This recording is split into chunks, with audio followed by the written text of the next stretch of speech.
रोज एक कहानी। किस्से अकबर बीरबल के। उल्लुओं की बातचीत।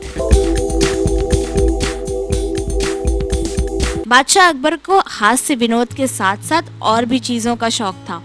वे शिकार का शौक भी रखते थे। अपनी इच्छा अनुसार वे शिकार पर जाते थे। उन्होंने शिकार खेलने के लिए एक बहुत बड़ी भूमि पर जंगल सुरक्षित रखा था। उस जंगल में बादशाह के सिवाय अन्य किसी को शिकार खेलने की इजाजत नहीं थी। एक दिन बादशाह शिकार खेलने जंगल में गए। उनके पीछे एक बड़ी सेना उनके साथ थी। उल्लुओं के दो दल दो पेड़ों पर प्रतिद्वंदी होकर बैठे थे। इनमें से एक उल्लू बार बार अपनी खोल से बाहर निकलकर लड़ता और फिर थोड़ी देर के बाद उसी में जा बैठता था। उल्लुओं की लड़ाई देखकर उनको बड़ा आश्चर्य हुआ। उसका भेद जानने के लिए उत्सुक होकर उन्होंने बीरबल से पूछा, बीरबल तुम बहुत चतुर हो, इसका मुझे पूर्ण विश्वास है।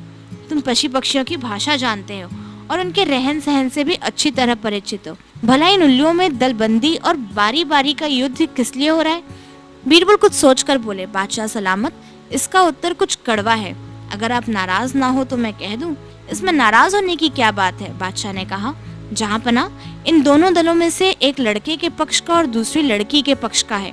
दोनों समधी दहेज के लेन देन पर झगड़ रहे हैं। लड़के का बाप कहता है कि मैं तुम्हें लड़की को तब ले जाऊंगा जब तुम मुझे दहेज में 40 जंगल दोगे। लड़की का पिता कहता है, इस समय इतने जंगल मेरे पास नहीं है, ईश्वर की कृपा होगी तो आगे चलकर इस कमी की पूर्ति कर दूंगा। लड़के का पिता असंतुष्ट होकर कहता है कि जो तुम इस समय नहीं दे सकते उसे भविष्य में कहां से लाओगे?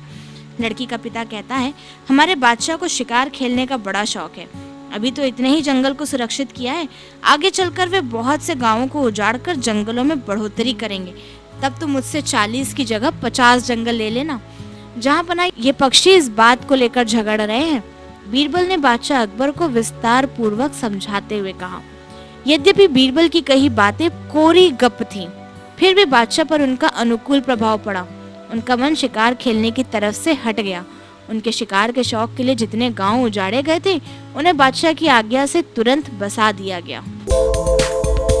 प्रस्तुति लिब्रा वेलफेयर सोसाइटी।